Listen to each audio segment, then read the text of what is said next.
नमो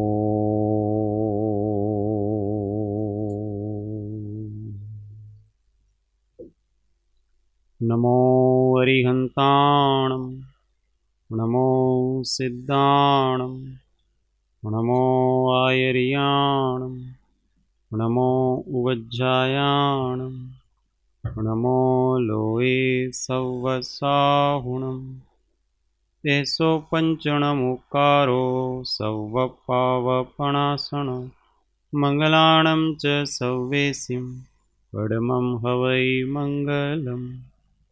ॐ नमो अरिहन्ताणम्। महादेव्या कुक्षिरत्नं शब्दजितर्वात्मजं राजचन्द्रमहं वन्दे तत्त्वलोचनदायकं प्रभुतत्त्वलोचनदायकम्। परात्पर गुरुवे नमः। परम्पराचार्य गुरुवे नमः। परम गुरुवे नमः। साक्षात् प्रत्यक्ष सद्गुरुवे नमो नमः।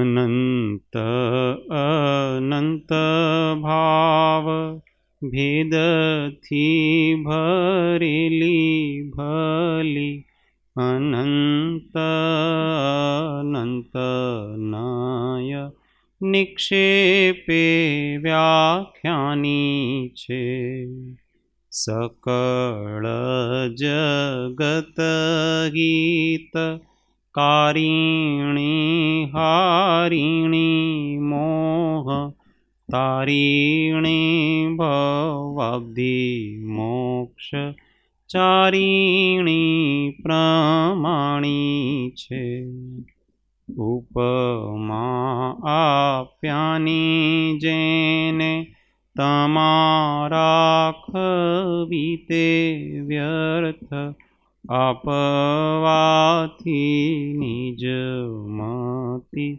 मपाई में मानी छे अहो राज चंद्र बाळ ख्याल नथी पामताय जिनेश्वर तणी वाणी जाणी तेणे जाणी छे गुरुराज तणी वाणी जाणी तेणे जाणी छे।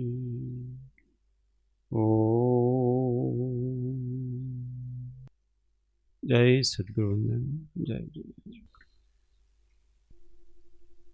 तत्व चर्चा में श्री आत्मबोध शतक गाथा नंबर 59 एक एक लाइन झेलवानी छे। पूजा और प्रतिष्ठा के हित भगवत भक्ति ना करना। पूजा और प्रतिष्ठा हित भगवत भक्ति ना करना। शब्द ज्ञान पांडित्य हेतु भी श्रुताभ्यास तुम ना करना। शब्द ज्ञान पांडित्य हेतु भी श्रुताभ्यास तुम ना करना।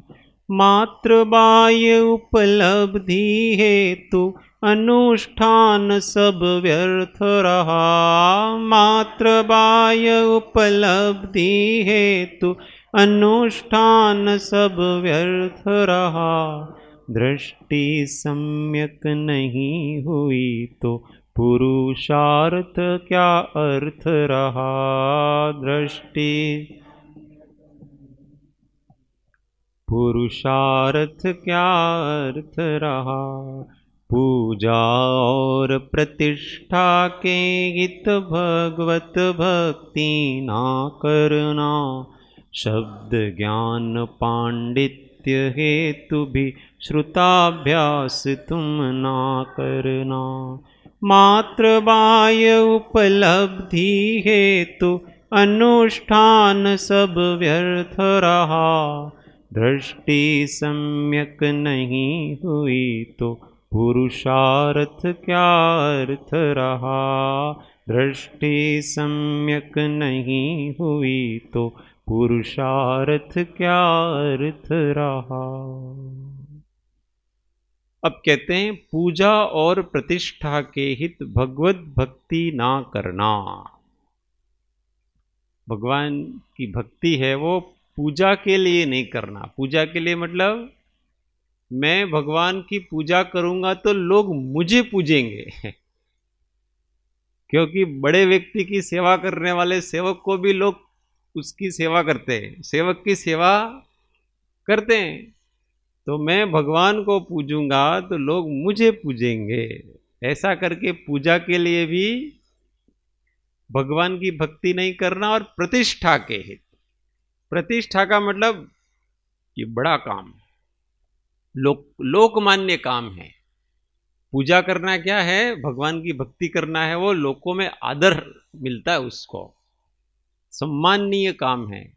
तो अपनी प्रतिष्ठा जमती है उससे कि देखो वो भाई, देखो कितनी भक्ति करता है, कैसा विधान कराया, कैसी पूजाएं कराई। तो प्रतिष्ठा है।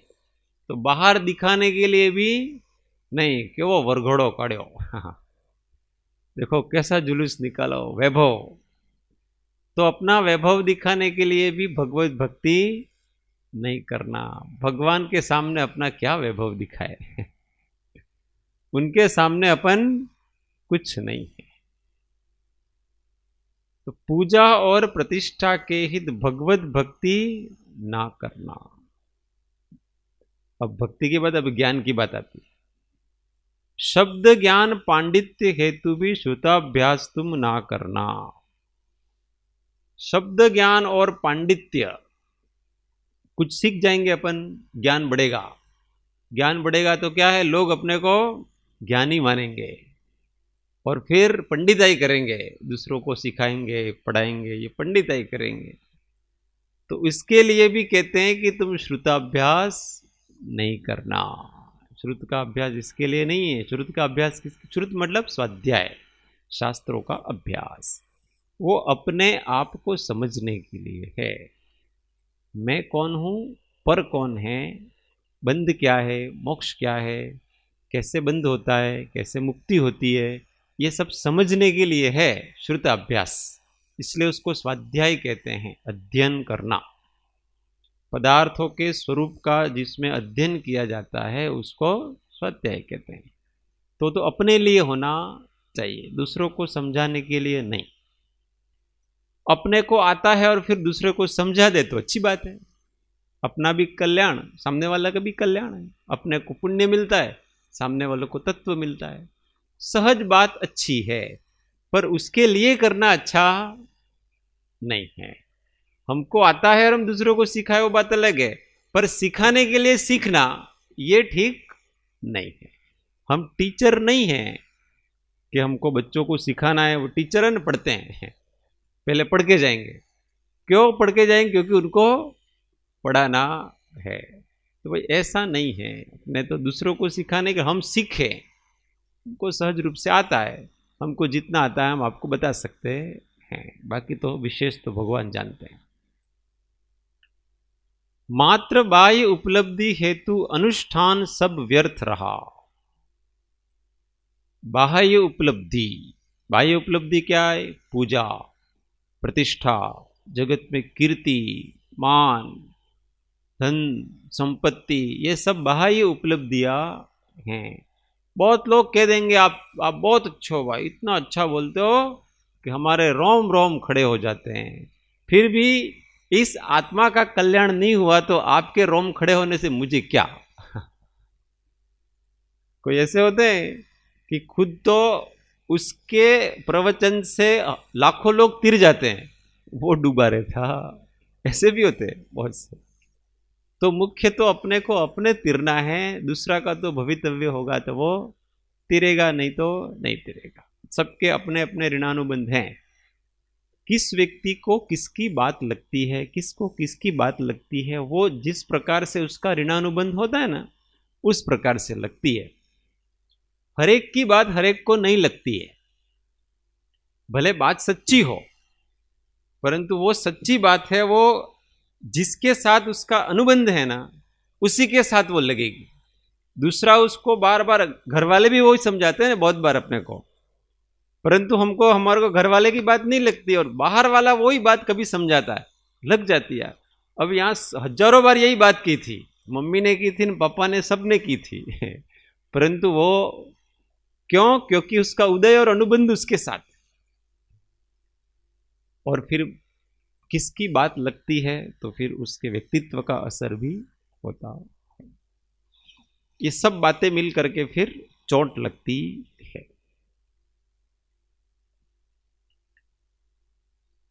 मात्र बाह्य उपलब्धि हेतु अनुष्ठान सब व्यर्थ रहा, दृष्टि सम्यक नहीं हुई तो पुरुषार्थ क्या अर्थ रहा। अगर दृष्टि हमारी सम्यक नहीं हुई तो पुरुषार्थ का मतलब, पुरुषार्थ मतलब बाह्य पुरुषार्थ का कोई अर्थ रहता नहीं है। हमने तो अपने चित्त की विशुद्धि के लिए सब कुछ किया था। भक्ति भी हम किसके लिए करते हैं? अपना चित्त विशुद्ध हो, पवित्रता जागे, पाप थोड़ा कम हो, इसके लिए करते हैं। अब उसी के कारण से आप अपना मान आदि बढ़ाते हो, कीर्ति आदि बढ़ाते हो, तो जो जो संवर निर्जरा के कारण थे उसको आपने किसके कारण बना लिए? आश्रव और बंध का कारण बना लिया। सब बाजी उल्टी। अंतर माथई राजी, खेलो छू अवली बाजी। हूँ अंतर माथई राजी, खेलो छू अवली बाजी। अवली सवली करनारा, तारी करुणा नो कोई पार नहीं। अवली सवली करनारा, तारी करुणा नो कोई पार नहीं। अंतर माथई राजी, खेलो छू उल्टी बाजी। हाँ, राग द्वेष का पोषण करे ऐसे साधन हमने किए और राजी हुआ, क्या बहुत अच्छा।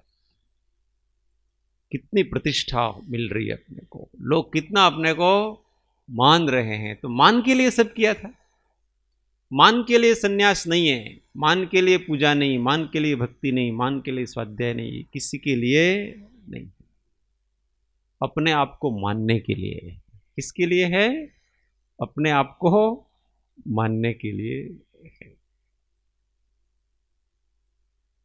इसलिए दृष्टि सम्यक नहीं हुई तो पुरुषार्थ क्या अर्थ रहा। बहुत पुरुषार्थ करते हैं पर मात्र मननो आमड़ो, ऐसा कृपाणुदेव कहते हैं। क्या कहते हैं? मात्र मननो आमड़ो। ये सब मन का। चलो आगे 60 नंबर, एक एक लाइन झेलना। मैं को प्राप्त नहीं करना है, मात्र प्रतीति करना है। मैं को प्राप्त नहीं करना, मात्र प्रतीति करना है। जो मैं हूँ वह निज में ही हूँ, स्वानुभूति ही करना है। जो मैं हूँ वह निज में ही हूँ, स्वानुभूति ही करना है। दृष्टि अपेक्षा विभाव तज कर, ज्ञान मात्र अनुभवना है। दृष्टि अपेक्षा विभाव तज कर, ज्ञान मात्र अनुभवना है। अनंत गुणों का पिंड स्वयं में, निज में ही नित रमना है। अनंत गुणों का पिंड स्वयं में, निज में ही नित है। मैं को प्राप्त नहीं करना है, मात्र प्रतीति करना है। जो मैं हूँ वह निज में ही हूँ, स्वानुभूति ही करना है। दृष्टि अपेक्षा विभाव तज कर, मात्र ज्ञान मात्र अनुभवना है। नंत गुणों का पिंड स्वयं में निज में ही नित रमना है। नंत गुणों का पिंड स्वयं में निज में ही नित रमना है। खूब सुंदर बात है। मैं को प्राप्त नहीं करना है, मात्र प्रतीति करना है। मैं को प्राप्त, आत्मा को प्राप्त नहीं करना। मैं मतलब आत्मा, आत्मा मतलब हम जो हैं वो आत्मा हैं। हमारा आत्मा ऐसा नहीं, हम ही आत्मा है।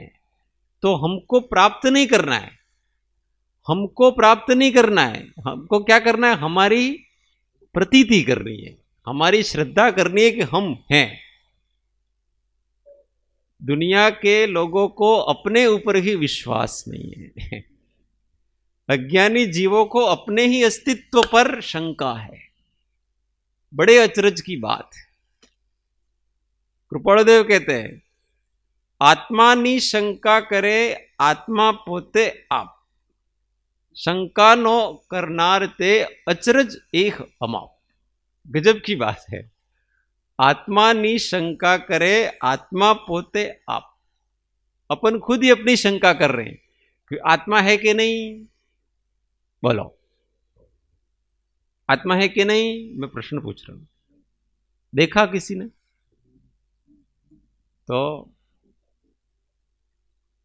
तो हम स्वयं हैं ही। हमको क्या देखना? हम निरंतर अपने अनुभव में आ रहे हैं। जो बदल रहा है वो तो सब बाहर की वस्तुएं हैं। शरीर बदल रहा है, विचार भी बदल रहे हैं, वाणी भी बदल रही है, सब कुछ बदल रहा है। पर जो नहीं बदल रहा है वो मैं हूं। जो उन सबके समय में साक्षी है वो मैं हूं। तो उसकी क्या करनी है? प्रतीति करनी है। ये जो मैं तत्व जो हमेशा बना रहता है, कभी उसका नाश होता, न उसका जन्म होता है, न उसका मरण होता है, न उसको बुढ़ापा आता है, न उसको रोग होता है, उसको कुछ नहीं होता, हमेशा बना रहता है। वो जो तत्व है वो मैं हूं, ऐसी प्रतीति करना है। प्रतीति का मतलब श्रद्धा, विश्वास। इसी का नाम सम्यक दर्शन है। अपना विश्वास करो, आत्मविश्वास कहते हैं, सेल्फ कॉन्फिडेंस।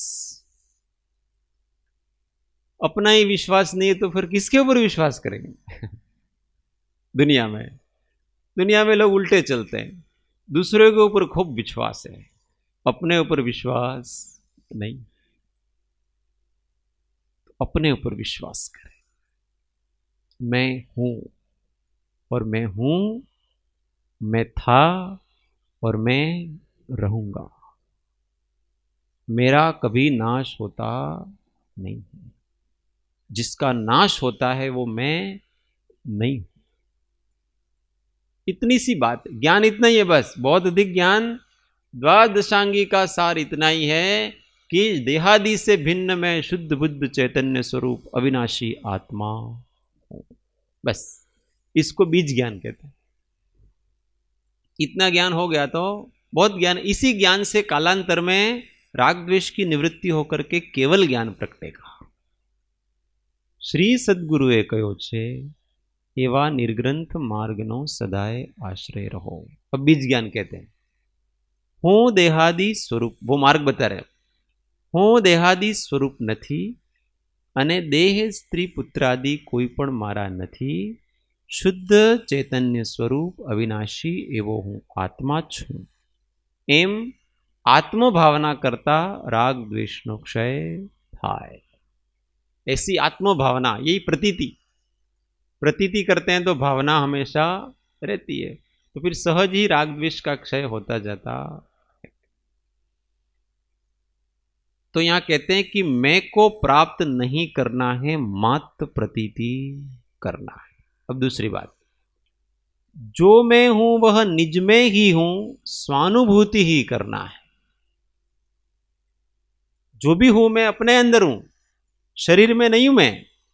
शरीर में है, वो पुद्गल है, वो जड़ है। जड़ में है और चेतन।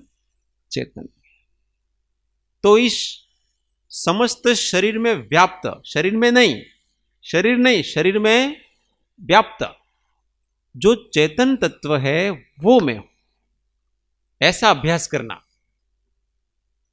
अपने उपयोग को इस शरीर से पूरा बाहर से तो हटा लेना, क्योंकि वहां तो मैं हूं ही नहीं। फिर शरीर तक लाना, और शरीर से भी हटा करके शरीर में जो चेतन तत्व है वो मैं हूं। शरीर में जितना जितना जानने देखने वाली वस्तु जो है ना, फील करने वाली, अनुभव करने वाली अनुभूति, तो जितनी जितनी अनुभूति है उतना उतना मैं हूं। इसके अतिरिक्त सब परद्रव्य है।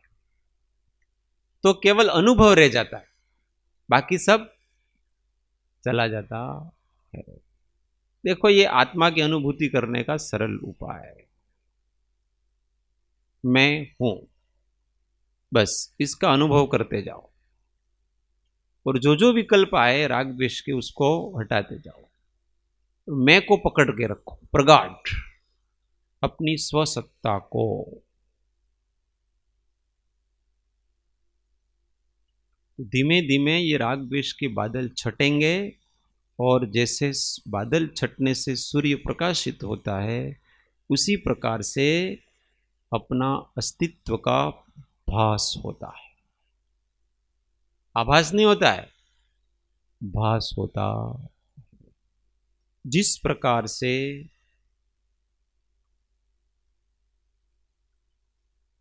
तालाब का पानी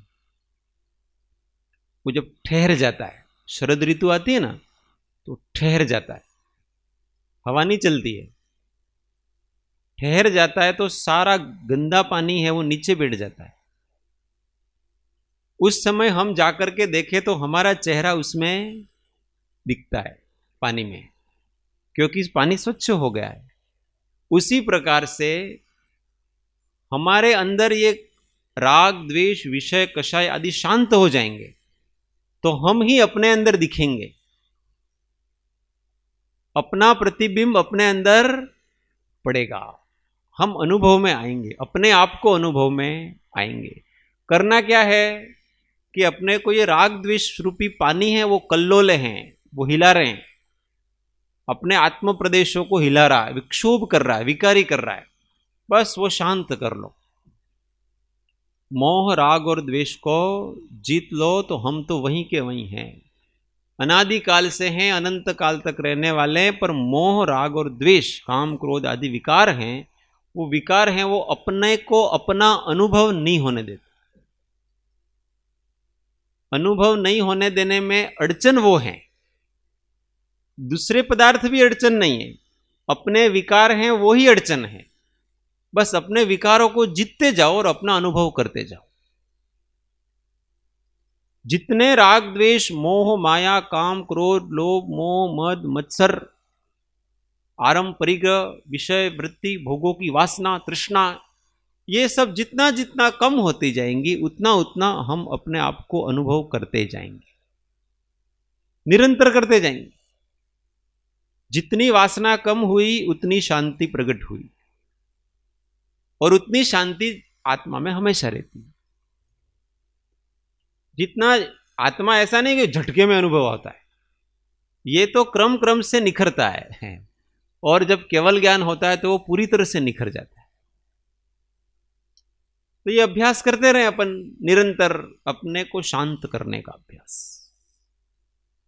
और अपने को शांत करने के लिए तृष्णाओं को घटाओ, विकारों को घटाओ, और भगवान की वाणी का आश्रय लेकर के ज्ञान ध्यान और तप इसमें लगे रहो। अपने आप दिखेगा, कहां जाएगा। प्राप्त को प्राप्त नहीं करना है, प्राप्त ही है, हम क्या प्राप्त करेंगे उसको,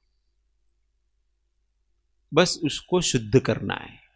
क्या करना है? शुद्ध करना है। शुद्धिकरण की प्रक्रिया है वो, ज्ञान ध्यान तप, ये सब शुद्धिकरण की प्रक्रिया है। उसको अपनाएंगे तो ऑटोमेटिक मिल जाएगा। सीधी सेट बात है, भगवान के घर में आड़ा मार्ग आड़ा अवड़ा मार्ग है ही नहीं। भगवान का मार्ग इतना सीधा है कि आपके अंदर जो बीमारी घुस गई है, वायरस घुस गया है ना वो कोरोना का, राग द्वेष रूपी कोरोना घुसा हुआ है अंदर, बस उसको आप निकालो और आप स्वस्थ हैं, वहीं के वहीं स्वस्थ हैं। कहीं भी स्वस्थ होने के लिए किसी डॉक्टर के पास जाने की जरूरत नहीं है। इसलिए धर्म का काढ़ा पियो, अध्यात्म का काढ़ा पियो। कौन सा? केवल धर्म से भी काम नहीं चलेगा और धर्म की क्रिया से भी काम नहीं चलेगा, अध्यात्म का काढ़ा पियो। अध्यात्म किसे कहते हैं? अधि आत्मा, आत्मा की और दृष्टि, इसका नाम अध्यात्म कहलाता है। चारों अनुयोगों का आराधन करना, पर उसमें जो राजा है वो कौन है? द्रव्यानुयोग। और उस द्रव्यानुयोग का भी जो मूल है, सार है, वो है अध्यात्म। द्रव्यानुयोग में तो बहुत सारी चीजें हैं, 7 तत्व ने, पंचअस्थि का, बहुत सारे द्रव्यानुयोग में आ गया, पर उसमें भी मुख्य क्या है? अध्यात्म है। ये मैं हूं और ये पर है। ऐसी दृष्टि हमेशा विकसित करें और राग द्वेष मोह को त्यागते रहे, त्यागते रहे, त्यागते रहे। आत्मा अपने आप अपने स्वरूप में लीन हमेशा अनुभव रहेगा। ऐसा सरल मार्ग है भगवान का, बहुत कठिन नहीं है। तो जो मैं हूं वह निज में हूं, स्वानुभूति ही करना है। शांत होकर के स्वानुभूति करो।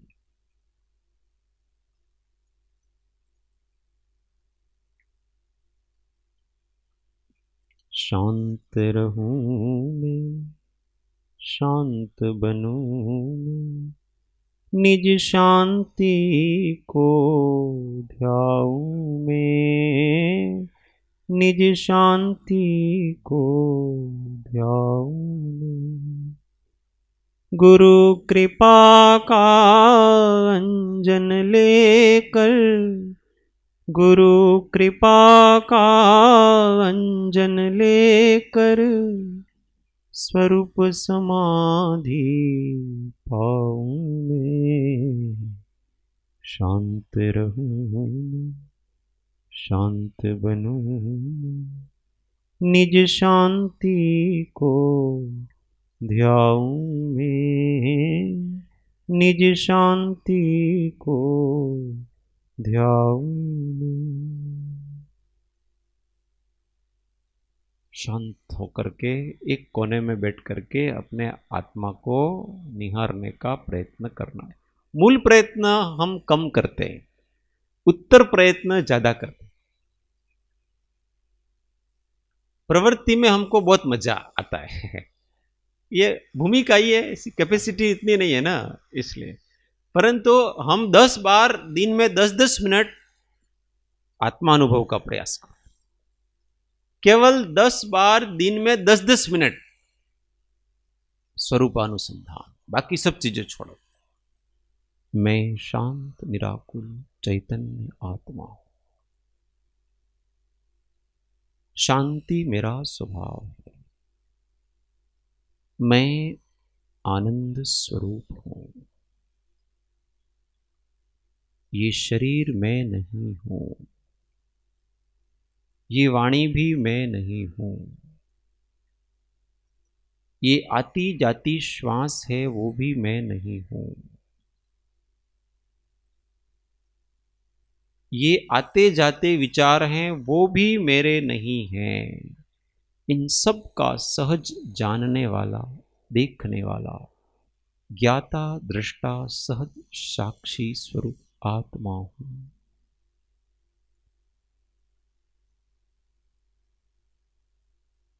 जो कुछ दिखाई दे रहा है, सुनाई दे रहा है, स्पर्श में आ रहा है, वो मैं नहीं हूं। उन सब का देखने वाला, जानने वाला, सहज शांत निराकुल आनंद स्वरूप मैं आत्मा हूं। ऐसी आत्म भावना दिन में 10 बार करो, 10-10 मिनट। ऐसा 6 महीना करने वालों को आत्मज्ञान नहीं हो तो फिर अब मेरे पास आना, मैं गारंटी देता हूं उसको।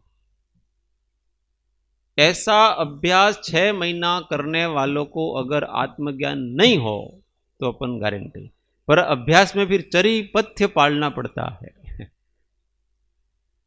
पथ्य पाले बिगर केवल अभ्यास करते रहो तो प्रभुनु नाम रसायन सेवे, पण जो पथ्य पढ़ाय नहीं, तो तेनु फल लेशन पामे, भव रोगो कदी जाय नहीं।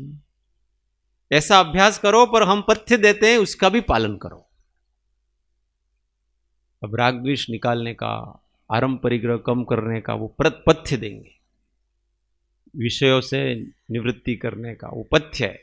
उसको पथ्य को पालन करते हुए ऐसा जो अभ्यास 6 महीने ईमानदारी से करता है, उसको उसके हृदय प्रदेश में उसकी आत्मा के दर्शन होते हैं। ऐसा मैं नहीं कहता, कुंदकुंद अरे अमृतचंद्राचार्य समय सार, और होता ही है, नहीं होता ऐसा नहीं हो रहा है तो कहीं पात्रता में कमी है, बराबर अभ्यास नहीं किया है और चरी नहीं पाली है, पथ्य नहीं पाला। विषय कषायों में रह करके अभ्यास करेंगे तो नहीं होगा अभ्यास। इसलिए कषाय रंजित चेतम तत्वम नेवावगाहते, नीली रक्तेंबरे रागो दुराधेयो ही कुमकुमः। ऐसा स्वरूप संबोधन में कहा है कि कषाय से रंजित चित्त है, वो तत्व को ग्रहण नहीं कर सकता है। तत्वम नेवावगाहनम, तत्व को अवगाहित नहीं कर सकता है। कषाय से रंजित चित्त है वो, भले कितना भी मानसिक रूप से आप आत्मा हो, शांत हो, बुद्ध हो, शुद्ध करते रहो, पर अंदर वासनाएं हैं, वो वासनाएं पड़ी हुई हैं, तो आपका चित्त कषाय से अनुरंजित है, मिथ्या वासनाओं से।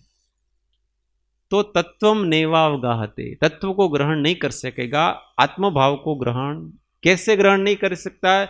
जिस प्रकार से जो लाल कुमकुम है ना, वो नीले रंग है, कपड़ा है नीला, उसके ऊपर कुमकुम का लाल रंग लगाओ तो वो और ज्यादा गहरा नीला हो जाता है, उसका नीलापना जाता नहीं है। उसी प्रकार कषाय से युक्त होकर के करेंगे तो हम ग्रहण नहीं कर सकते। तो इसलिए क्या करना? तो फिर कहा ततस्त्वम दोष निर्मुक्ते निर्मोहो भव सर्वतः, उदासीनत्यम आश्रित्य तत्वचिंता परो भव। इसीलिए तुम निर्दोष होने के लिए क्या करो? निर्मोहो भव सर्वतः, सब प्रकार से निर्मोही हो जाओ। कोई मेरा नहीं है, मेरा तो एक चैतन्य आत्मा है, इसको निर्मोहीपना कहते हैं। उदासीनत्वम आश्रित्य, उदासीनता का आश्रय लो। निरंतर उदासीनता अनुक्रम, मान अपमान, हर्ष शोक, प्रशंसा, साता असाता, अनुकूलता प्रतिकूलता, सब में एक जैसी वृत्ति, उसका नाम अपनी शांति को भंग नहीं होने देना, इसका नाम उदासीनत्वम आश्रित्य। फिर क्या करो? तत्वचिंता परो भव। ऐसा होकर के तत्वार्थों का चिंतन करो। भगवान ने जो कहा है उसका चिंतन, कभी आज्ञा विचय ध्यान, कभी अपाय विचय ध्यान, कभी विपाक विचय ध्यान, कभी संस्थान विचय ध्यान, कभी 12 भावनाओं का ज्ञान, कभी 10 धर्मों का ध्यान, कभी पंच परमेष्टि का ध्यान। ऐसे ध्यान करते रहो, तत्व का चिंतन हमेशा करते रहो। आत्मा कहाँ जाएगा? अपने आप उसको झुकना पड़ेगा, आएगा। एक बार प्रयत्न बराबर करना पड़ता है।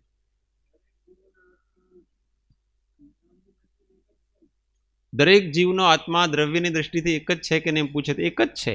એક જ છે એટલે એક જેવા જ છે. તમારો અને મારો આત્મા એક નથી, પણ જેવો મારો આત્મા છે એવો જ તમારો આત્મા છે ગુણોમાં. મારા અંદર શક્તિ જેવી અનંત શક્તિ છે એવી જ અનંત શક્તિ તમારા અંદર છે. મારા અંદર જેવો આનંદ છે એવો જ આનંદ તમારા અંદર છે. મારા અંદર જેટલી વીર્ય છે એ જ વીર્ય તમારા અંદર છે. મારા અંદર જેટલી જ્ઞાન શક્તિ છે એવી જ જ્ઞાન શક્તિ બધા જીવો અંદર છે. હવે જેને જેને ઉઘડે છે, સાધના દ્વારા રાગ દ્વેષ મોહ વિકારોને કમ કરે તો એ ધીમે ધીમે ઉઘડતી જાય, वो शक्ति प्रकट होती जाती है, धीमे धीमे प्रकट होती हो. जो आत्मा है, सब आत्माएं अनादि काल से सब भी अलग अलग ही हैं, सारे आत्मा। इस जगत में जितने जीव हैं वो सारे जीव अनादि काल से स्वतंत्र ही हैं और वो स्वतंत्र ही रहेंगे। उनका मोक्ष होता तो किसी के अंदर नहीं मिल जाते हैं। वो मोक्ष होता है तो वो मोक्ष का सुख स्वयं स्वतंत्र रहकर भोगते हैं।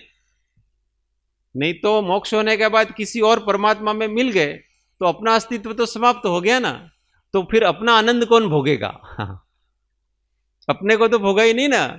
और हम तो अपना स्वरूप का आनंद भोगने के लिए तो मुक्ति चाहते हैं, और हम तो मुक्त होने के बाद तो हमारा अस्तित्व ही नहीं रहा फिर तो ऐसा नहीं है, हमारा अस्तित्व रहता है और हम ही उस परम आनंद को भोगते हैं, हम ही परमात्मा हो जाते हैं, हम किसी में मिलते नहीं है। ऐसा ही वस्तु का स्वभाव।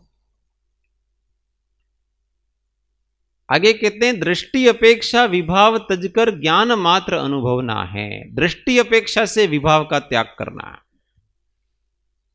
उदय के अनुसार राग द्वेष भाव आदि आएंगे, परंतु दृष्टि में राग द्वेष नहीं।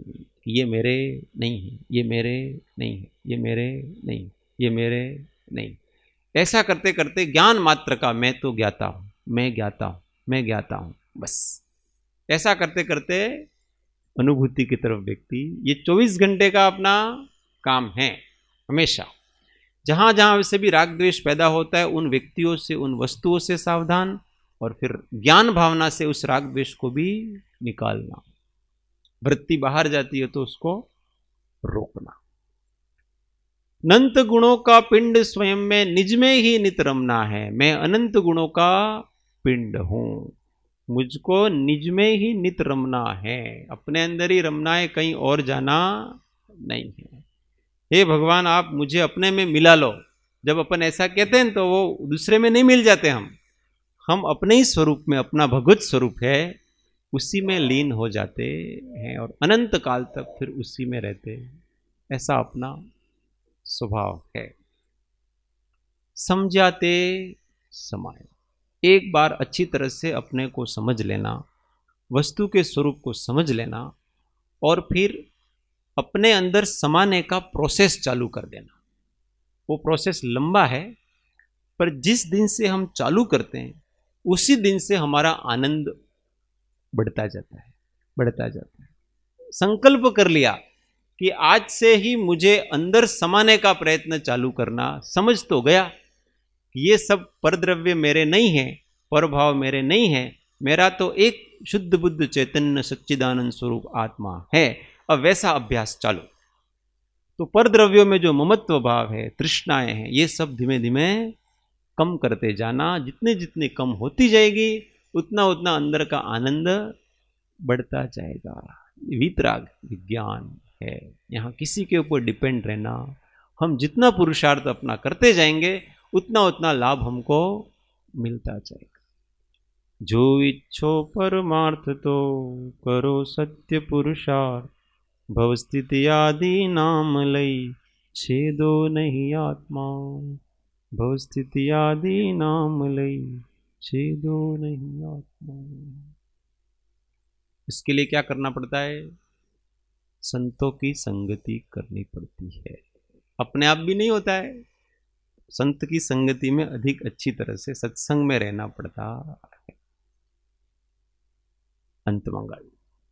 संगत संतन की कर ले, जन्म को सार्थक कछु कर ले। उत्तम देहि नर पाया प्राणी, इसका हित कछु कर ले। सद्गुरु शरणे जाके बाबा, जन्म मरण दूर कर ले। संगत संतन की कर ले। तू कहाँ से आवे कहाँ को जावे, ये कछु मालूम कर ले। तू कहाँ से आवे कहाँ को जावे, ये कछु मालूम कर ले। दो दिन की जिंदगानी बंदे, होशियार होकर चल ले। दो दिन की जिंदगानी बंदे, होशियार होकर चल ले। होशियार होकर चल ले। जन्म मरण दूर कर, संगत संतन की कर ले। कहत कबीरा सुनो भई साधो, बार बार नहीं आना। कहत कबीरा सुनो भई साधो, बार बार नहीं आना। अपना हित कछु कर ले भैया, आखिर अकेला जाना। आखिर अकेला जाना। जन्म मरण दूर कर ले, संगत संतन की कर ले। संगत संतन की कर ले। सद्गुरु परम कृपाळु त्रिलोकनाथ की जय, सब संतन की जय। आनंद ओम। 1 मिनट मौन, आत्म अनुसंधान। ओम शांति शांति शांति। जय सद्गुरु।